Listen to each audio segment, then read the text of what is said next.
Magandang umaga po muli mga minamahal nating mga taga-subaybay, followers, subscribers ng ating Solid Rock Ministry Lesson Review.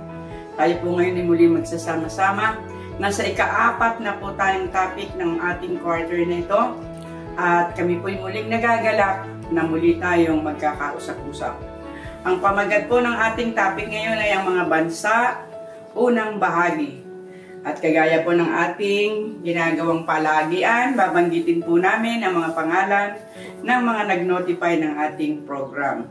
Jer Toscano Rapalio, Nanette Banyas, Baby Compas Balse, Susan Kining Husayan, Francisca Sosa, Ricky Panruelda, Melvin Lastima, Marlon Magsayo, Aris Pap, Aida Picardo Almasco, Ronel Castillo, Leonardo Pradiquela, Padre Kela, Nestor Mariano, Roy Primero, Mirna Medina, Venancio Marquez, Cristino, Mary Jane Tornilla, Ezequias Bobiles, Ruben Bendiro, Roel Tabo-Tabo, Mary Abacan, Marchie Bandol, Mary Jean Matnog, Shimi Historillo, Marilyn Legaspi, Alfredo Abao, Emilio de la Cruz, Florenda Custodio, Luz Fajardo, Loida Pilipina, and Satur Romero. Marami pa pong mga dapat tayong banggiting mga pangalan, although hindi po sila nag-notify, subalit alam po namin na kayo ay kasama naming palagian. Meron po kaming mga nalaman at nakilalang mga subscribers natin dito po sa lugar ng Pulangi Adventist Church and Pulangi Adventist School. Kami po ay bumabati sa inyo. Hindi na po namin babanggitin ang mga pangalan at tayo po ay magpapatuloy na. Ganon din po lahat ng mga churches na sumusubaybay, ginagamit ang ating programang ito na tulong sa kanilang lesson review kada Sabado. Magandang araw din po sa inyo. At kagaya po ng ating nabanggit kanina, tayo po nasa ika-4 na ngayong topic, ang mga bansa, unang bahagi. At tayo po muna ay mananalangin, hihingi ng basbas ng ating Panginoon. O Diyos ka pong makapangyarihan sa lahat. Salamat po sa inyo pong patuloy na patnubay sa amin, lalo na po sa pagpapalaganap ng programang ito ng Solid Rock, pagtulong namin sa mga kapatid, na mas lalo nilang maunawaan ang inyong banal na salita sa atin po o sa amin pong lesson quarterly. Panginoon, patuloy po nawa kaming patnubayan, patawarin po sa aming mga kasalanan sa pangalan po ni Jesus. Amen.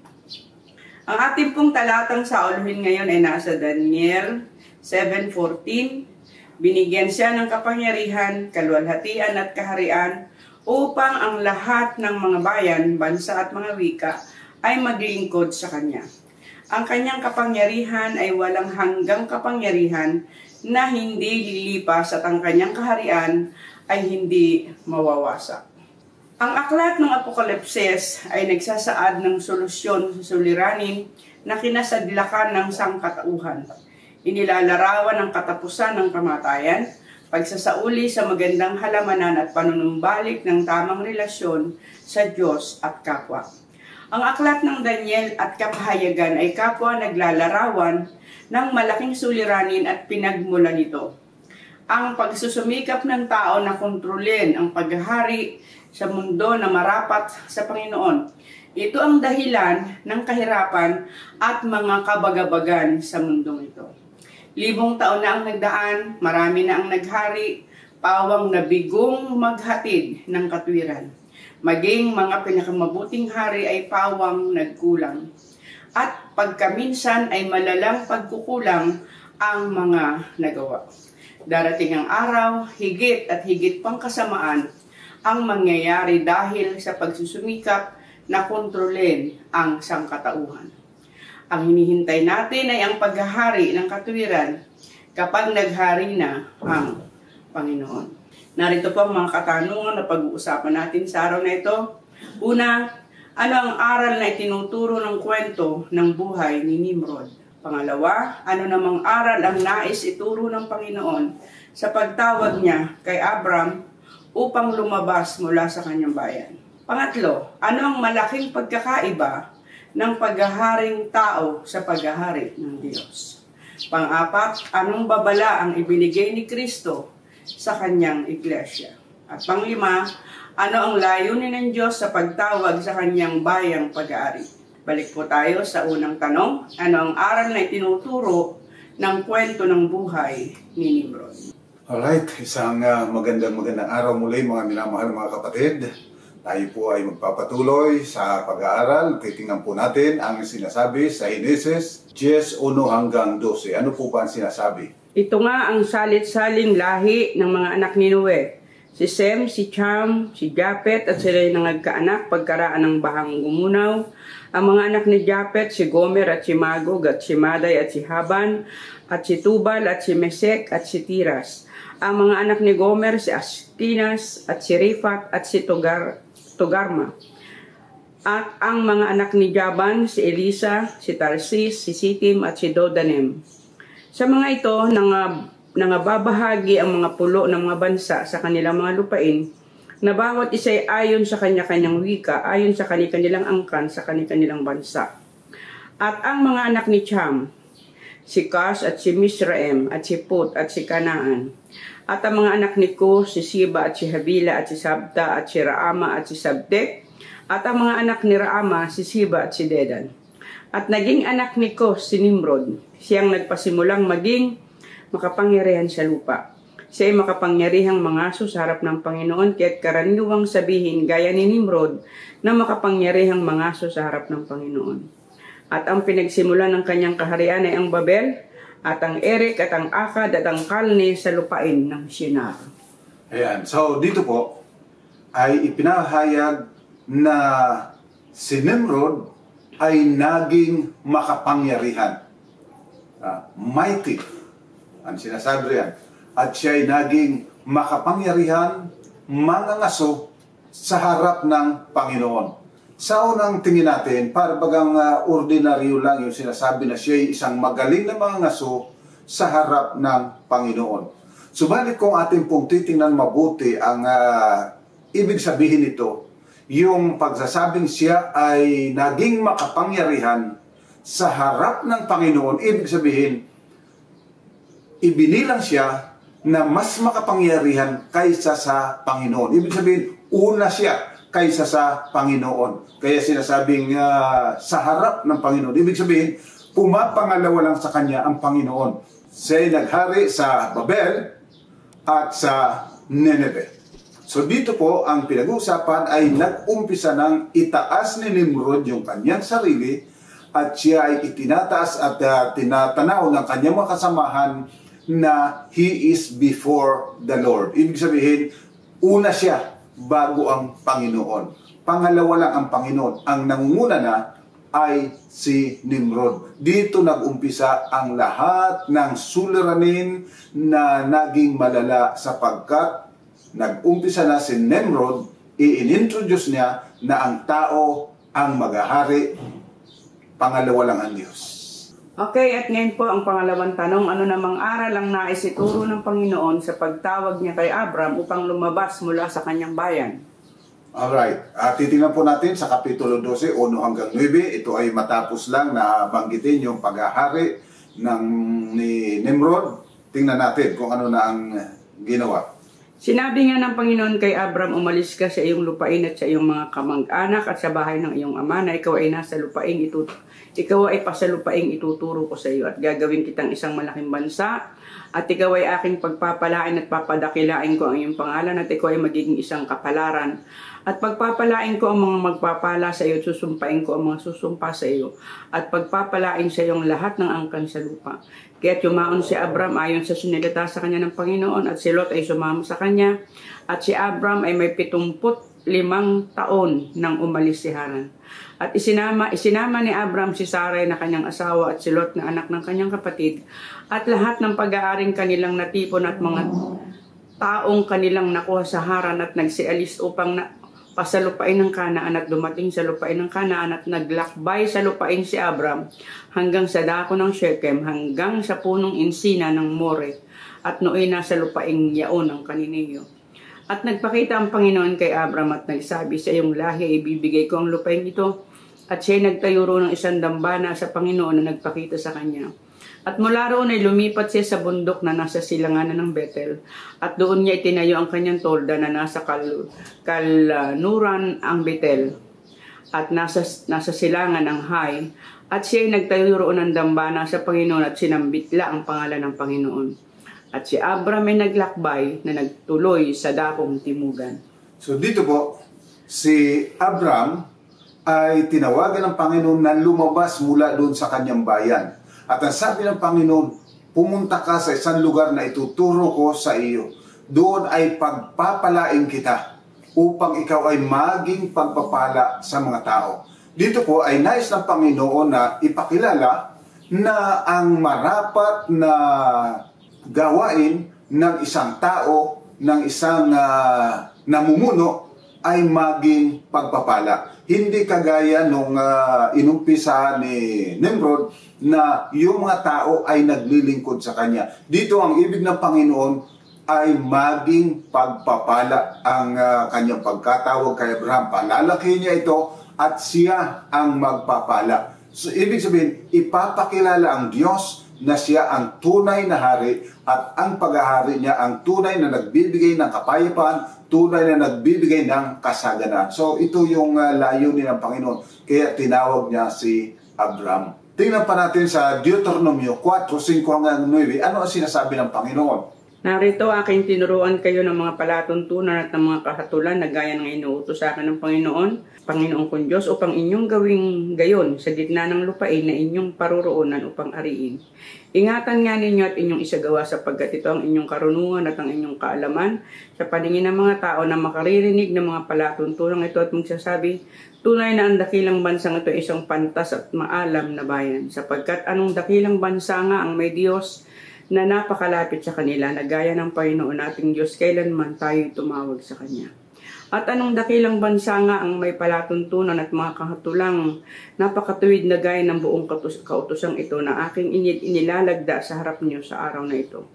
Mag-ingat ka lamang sa iyong sarili at ingatan mo ang iyong kaluluwa ng buong sikap. Baka iyong malimutan ang mga bagay na nakita ng iyong mga mata at baka mangahiwalay sa iyong puso ang lahat ng araw ng iyong buhay, kundi iyong ipakilala sa iyong mga anak at sa mga anak ng iyong mga anak.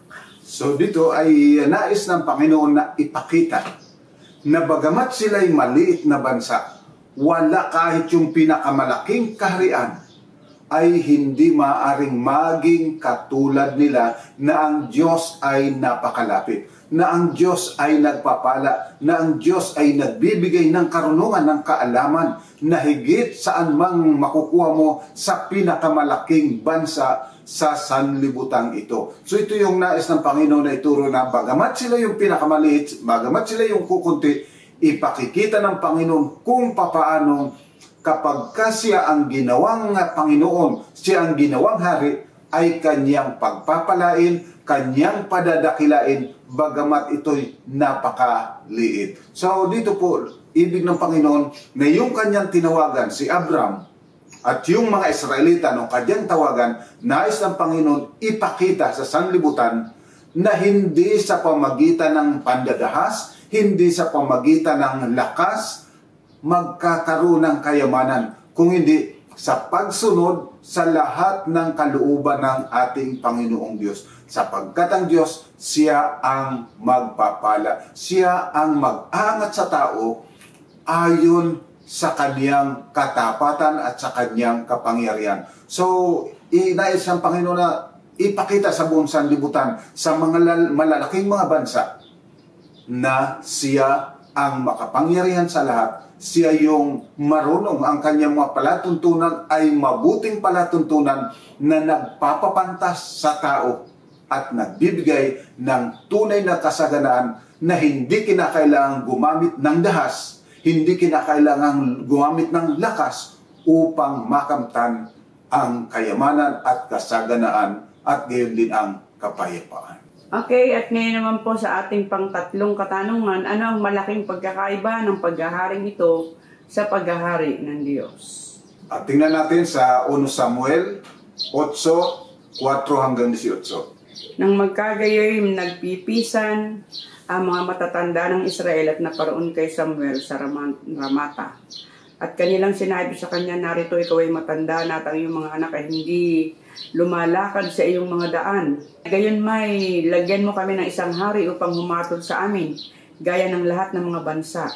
Ngunit hindi minabuti ni Samuel ang kanilang sabihin, bigyan mo kami ng isang hari upang humatol sa amin. At si Samuel ay nanalangin sa Panginoon. At sinabi ng Panginoon kay Samuel, dinggin mo ang tinig ng bayan sa lahat ng kanilang sinasabi sa iyo, sapagkat hindi ikaw ang kanilang itinatakwil, kundi itinatakwil nila ako, upang huwag akong maghari sa kanila. Ayon sa lahat na gawa na kanilang ginawa mula ng araw na iahon ko sila mula sa Ehipto hanggang sa araw na ito, sa kanilang pag-iiwan sa akin at paglilingkod sa ibang mga Diyos, ay gayon ang ginagawa nila sa iyo. Gayon may, dinggin mo ang kanilang tinig, gayon may tatanggi kang mainam sa kanila, at ipakilala mo sa kanila ang paraan ng hari na maghahari sa kanila. At isinaysay ni Samuel ang buong salita ng Panginoon sa bayan na humihingi sa kanya na isang hari, at kanyang sinabi, ito ang magiging paraan ng hari na maghahari sa inyo, kanyang kukunin ang inyong mga anak at kanyang ilalagay sa kanyang mga karo, upang maging mga bayo nila at sila'y tatakbo sa unahan ng kanyang mga karo. At kanyang mga ihahalal sa kanya ng mga kapitan ng lilibuhin at mga kapitan ng lilimampuin. At ang iba ay upang umararo sa kanyang lupa at umanin ang kanyang haanihin. At upang gumawa ng kanyang mga sangkap ng pandigma at sangkap sa kanyang mga karo. At kanyang kukunin ang inyong mga anak na babae upang maging mga manggagawa ng pabango at maging mga tagapagluto at maging mga magtitinapay. At kanyang kukunin ang inyong mga bukid at ang inyong mga ubasan at ang inyong mga olibuhan sa makapilbagay ang pinakamabuti sa mga iyon upang mga ibigay sa kanyang mga lingkod. At kanyang kukunin na ito sa 10 bahagi ng inyong binhi at ng inyong mga ubasan at ibibigay sa kanyang mga punong kawal at sa kanyang mga lingkod. At kanyang kukunin mga aliping lalaki at babae ang inyong pinakamabuting bataan at ang inyong mga asno at mga ilalagay sa kanyang mga gawain. Kanyang kukunin na ito 10 bahagi ng inyong kawan at kayo magiging kanyang mga lingkod. At kayo'y dadaing sa araw na iyon dahil sa inyong hari na inyong pipiliin at hindi kayo sasagutin ng Panginoon sa araw na iyon. Ayan. So dito po, nililiwanag ng Panginoon nung humihingi ng hari yung mga Israelita. Tanda ninyo, kapag katao ang naghari, kukunin kung anong mayroon ka. Maging iyong anak, babae man o lalaki, kukunin. Kung may bukirin ka, kukunin. Ganyan ang tao kapag siya ang naghari. Kukuha ng kung anong mayroon sa kanyang pinaghaharian. Hindi katulad ng Diyos na magbibigay sa kanyang mga pinaghaharian. So, sinasabi ng Panginoon, tumutol ka sapagkat ito ay hindi maganda para sa kanila. Ipaliwanag mong mabuti na ganito ang gagawin ng magiging hari sa inyo. Ang Panginoon nagpapala, ang tao kumukuha. So, mula noon hanggang ngayon, huwag nating asahan na kapag ang tao ay siyang inilagay mo sa pwesto, ay maglilingkod, magbibigay ng mga tulong, kukuha para payamanin ang kanyang sarili, para patatagin yung kanyang kapangyarihan at para sakupin ang mga tao. Kaya sa panahon po natin ngayon, huwag na nating asahan na tayo ay pipili ng mga politiko na magpapala sa atin. Parati na kapag tao ang namamahala, kukuha kung anong mayroon ka. Hindi maaari na hindi ganon. Talagang ganon po kapag ang tao. Kaya sabi ng Panginoon, ako ang maghahari, kaya lang ayaw ninyo, o sige, ibibigay ko. Subalit kapag nakita na ninyo, at naghirap na kayo, tatawag kayo sa akin, hindi ko naman kayo diringgit. Kasi ayaw ninyo sa akin, gusto ninyo. So, subukan natin. Alam po ninyo, kapag tayo ay dumarating sa panahon ng eleksyon, malimit ganun. Hindi tayo pumipili nung makadiyos. Kung sino yung may pera nagbibigay, sige, iyon ang bubuto natin. Sabi na ba, sige, subukan natin. O yan ang gusto mo? Sige, bigay ko. Pagkatapos, magagalit tayo, sapagkat tayo ay nilalamangan, sapagkat kung ano-anong ginagawa, pero ganun po talaga kapag ang tao ang namahala. Ang pinakamaganda, ang Diyos talaga po ang maghari, ang Diyos ang mamuno sa buhay natin. Sapagkat ang Diyos nagbibigay, hindi kumukuha. Ang tao, hindi na nagbibigay, kumukuha pa. Ano? Kaya napakahalaga na pagkatatandaan natin, ang pakahintayin natin ang paghahari ng ating Panginoon.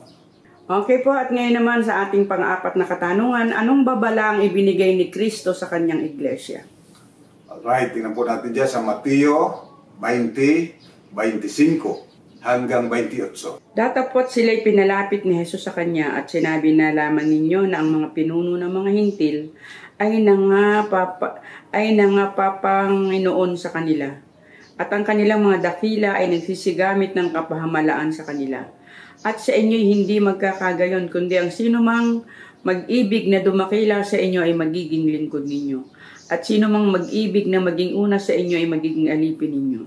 Gayon din naman ang anak ng tao ay hindi na parito upang paglingkuran, kundi upang maglingkod. At ibigay ang kanyang buhay sa pangtubos sa marami. Ayan. So dito po napakaliwanag kasi sabi ng Panginoon sa kanyang iglesia, huwag na huwag kayong gagaya sa sanglibutan, sa mga hintil, na sila ay nagahari, namumuno sa iba. Kundi ang sinasabi niya, kayo'y maging tagapaglingkod. Kung ibig ninyo na kayo ay maging dakila, kayo ang maging lingkod ng lahat. Ito po ang prinsipyo ng kalangitan, maglingkod, hindi tumanggap, hindi magtaas ng kanilang sarili at mamanginoon, kundi maging alipin ng lahat, maglingkod. Ito po ang prinsipyo na dapat na mangibabaw sa loob ng iglesia. Tatandaan po natin, kapag tayo ay inilagay sa isang posisyon sa iglesia, dapat tatandaan po natin, huwag kagaya ng sanglibutan, huwag kagaya ng mga hintil. Kinakailangan kagaya ni Kristo na naparito upang magbigay ng kanyang sariling buhay, maglingkod, magligtas. Yan ang marapat sa atin. Kaya kung kayo po ay nalagay sa posisyon sa iglesia, pakatatandaan po natin yan. Tayo, hindi mga hintil. Tayo, mga Kristiyano. Ang susundin natin, si Kristo. At ngayon po naman, tayo po ay nasa huli ng tanong, number 5. Ano ang layunin ng Diyos sa pagtawag sa kanyang bayang pag-aari? Tingnan po natin sa bilang 14, 17 hanggang 21. At ngayon, dinadalangin ko sa iyo na itulot mo na ang kapangyarihan ng Panginoon ay maging dakila. Ayon sa iyong sinalita na sinasabi, ang Panginoon ay banayad sa pagkagalit at sagana sa kaawaan, na nagpapatawad ng kasamaan at ng pagsalangsang, at sa anumang paraan ay hindi aariing walang muwang ang may sala, na dinadalaw ang kasamaan ng mga ama at mga anak sa ikatlo at ikaapat na salin ng lahi. Ipatawad mo, isinasamo ko sa iyo ang kasamaan ng bayang ito ayon sa kalakhan ng iyong kaawaan at ayon sa iyong pagpapatawad sa bayang ito mula Ehipto hanggang ngayon. At sinabi ng Panginoon, aking pinatawad ayon sa iyong salita. Ngunit tunay na kung paanong ako'y buhay at paanong mapupuspos ng kalalhatian ang Panginoon ng buong lupa. Ayan. So, dito po ang sinasabi, itanyag natin yung katuwiran ng Panginoon, yung kanyang karakter. Dapat yun ang matanyag sa ating mga buhay, na handang magpatawad, handang tumulong, na handang dalawin ang kasamaan ng mga magulang hanggang ikatlo at ikaapat na sali ng lahi. Ibig sabihin po, ay talagang kinakailangan na ating tulungan na mawala yung epekto ng kasalanan ng magulang sa kanilang mga anak, anak ng kanilang anak, hanggang sa kaapu-apuhan. So, ito yung nais ng Panginoon na dadalawin o tutulungan na ma-reverse yung epekto ng kasamaan ng mga magulang. Hindi yung kasamaan ng magulang, kadama yung mga anak na ating kung masama yung ama, pati yung mga anak ibinibilang natin mga masama at isinasaisan tabi natin. Sa halip na tulungan natin na huwag magaya dun sa kanilang ama, ay ikinukundina natin, mana yan sa kanyang mga magulang. Hindi po. Ang Panginoon tumutulong. Kaya sabi ng Panginoon, kung ako lang Diyos na nababago, wala na kayo. Subalit sapagkat siya ay Panginoong Diyos na hindi nagbabago, kaya ang wika niya, kaya hindi kayo nangauubos. Ano? Sapagkat siya ay nagpapatawad at humahanap palagi ng solusyon sa halip na kondemnasyon. Tingnan pa po natin sa Isaiah 42:6. Ano ang sinasabi? Ako ang Panginoon ay tumawag sa iyo sa katwiran at hahawak ng iyong kamay at mag-iingat sa iyo at ibibigay kita na pinakatipan sa bayan na pinakaliwanag sa mga bansa. So, tingnan po ninyo, ang Panginoon puro pagpapala ang kanyang panukala, maging pagpapala sa kanyang mga anak at yung kanyang anak maging mga pagpapala rin sa lahat ng mga bansa. Tingnan pa natin sa 63 ng Isaias. At ang mga bansa ay paroroon sa iyong liwanag at ang mga hari sa ningning ng iyong sikat. So, tingnan po niyo, ang ibig talaga ng Panginoon, ang kanyang bayan ay maging pagpapala. Makita ang liwanag sa kanyang bayan. Kaya nga, ang sabi po sa Apokalipsis 18:1 hanggang 4, ito ang panawagan ng Panginoon para sa bawat isa sa atin.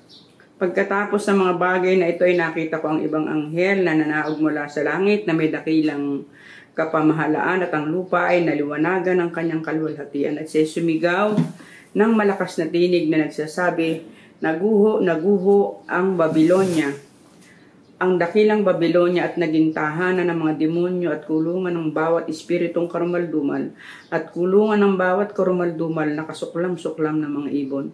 Sapagkat dahil sa alak ng galit ng kanyang pakikiapid ay naguho ang lahat ng mga bansa at ang mga hari sa lupa ay nakikiapid sa kanya at ang mga mangalakal sa lupa ay nagsiyaman dahil sa kapangyarihan ng kanyang kalayawan. At narinig ko ang ibang tinig na mula sa langit na nagsasabi, magsilabas kayo sa kanya bayan ko, upang huwag kayong mga ramay sa kanyang mga kasalanan at huwag kayong magsitanggap ng kanyang mga salo. Ayan. So dito po sinasabi, ang buong sanglibutan ay nahawa ng Babilonya. Kapag ka sinabing sanlibutan, kasama ka, kasama ako. Kaya ang panawagan, lumabas kayo sa kanya bayan ko. Ang panawagan ng Panginoon, huwag tayong maging katulad nila. Tayo ay marapat maging pagpapala, hindi yung tayo yung nagiging sumpa, hindi tayo yung sa halip na nakakatulong ay nanlalamang. Alam po ninyo, malimit nangyayari kapag mayroong tumutulong, halimbawa na ipatayo ang ating simbahan, sa halip na tayo'y maging katulong, na maging maganda yung ating bahay-sambahan, kapag kaminsan, maraming mga nahawa ng sanglibutan na sa halip na maging tulong at pagpapala, sila pa yung dumidilihin siya at gumagawa ng paraan na sila man ay kumita mula ron sa itinulong ng iba. Isipin po ninyo yan, yung tumutulong, walang kinalaman dun sa kanilang simbahan. Pero nagmamalasakit. Yun namang nasa simbahan na siyang makikinabang, aba naman, ay malimit, nag-aaway-away pa dahilan dun sa budget na ibinigay. Ano po? Sapagkat may rami ang gustong makinabang doon sa ibinigay na tulong para sa simbahan. Hindi po ganun. Dapat wala tayo sa Babilonya. Ang sa Panginoon po, kinakailangan pagpapala, hindi tagakuha. Tatanda po natin yan. Napakahalaga yan sapagkat nalalapit na po ang pagdating ng ating Panginoon at hindi maaari na pumasok sa karya ng Diyos ang sinuman na hindi naging pagpapala, kundi naging isang pasan, naging isang sumpa sapagkat sa halip na makapagbigay ay kumukuha. Yun po, prinsipyo ng Babilonya. At marami sa bayan ng Diyos ay naroon pa sa ganong kalagayan. Kaya ang Panginoon nananawagan, tayo ay humiwalay sa espiritu ng Babilonya. Okay, at dyan po natatapos ang ating talakayan sa araw na ito, mga minamahal nating mga taga-subaybay. At iiwan po namin sa inyo ang mga summary ito ng ating napag-aralan ngayon. Number 1, Ang tao mula nang magkasala ay ibig maghari na kahalili ng Diyos. Number 2, ang Diyos tumatawag sa mga tao upang maging pagpapala, hindi upang maging isang sumpa sa kapwa. Number 3, ang Diyos ang layunin ay magpala, ang tao laging ang nais ay makakuha. Number 4, ang iglesia dapat maging ilaw at halimbawa sa pagpapala sa kapwa. And number 5, lumabas sa pagkakahawa sa Babylonia ang panawagan ng Diyos sa kanyang bayan. So mga minamahal, sana po muli kami nakatulong sa pag-aaral ng leksyon na ito at sana ang pagpapala ng Panginoon mapa sa atin at makita sa atin ang tunay na liwanag na nagbubuhat sa ating Panginoong Diyos. Tayo po'y manalangin. Ama po namin banal, salamat po sapagkat ikaw ay mapagpatawad. Salamat po sapagkat ikaw ay mapagpala. Maraming pagkakataon na kami nagkakamali, kami nagkakasala at gumagawa ng mga bagay na makasarili. Datapot sa kabila ng lahat, ikaw ay patuloy na nagpapatawad at umuunawa. At handang pagpalain pa rin kami kung kami lamang ay lalapit sa iyo at pagsisisihan ang lahat ng aming mga pagkukulang at pagkakamali. O ang banal, tulungan nawa kami ng banal na Espiritu na kami maging pagpapala sa aming kapwa. Araw-araw ng aming pamumuhay. Sa halip na kami ay maging pasan, kami ang taga-buhat ng pasan upang makita at makilala ng sanglibutan na mayroong Diyos na nagmamahal, mayroong Diyos na nagmamalasakit, Diyos na nagpapala sa lahat ng mga tao.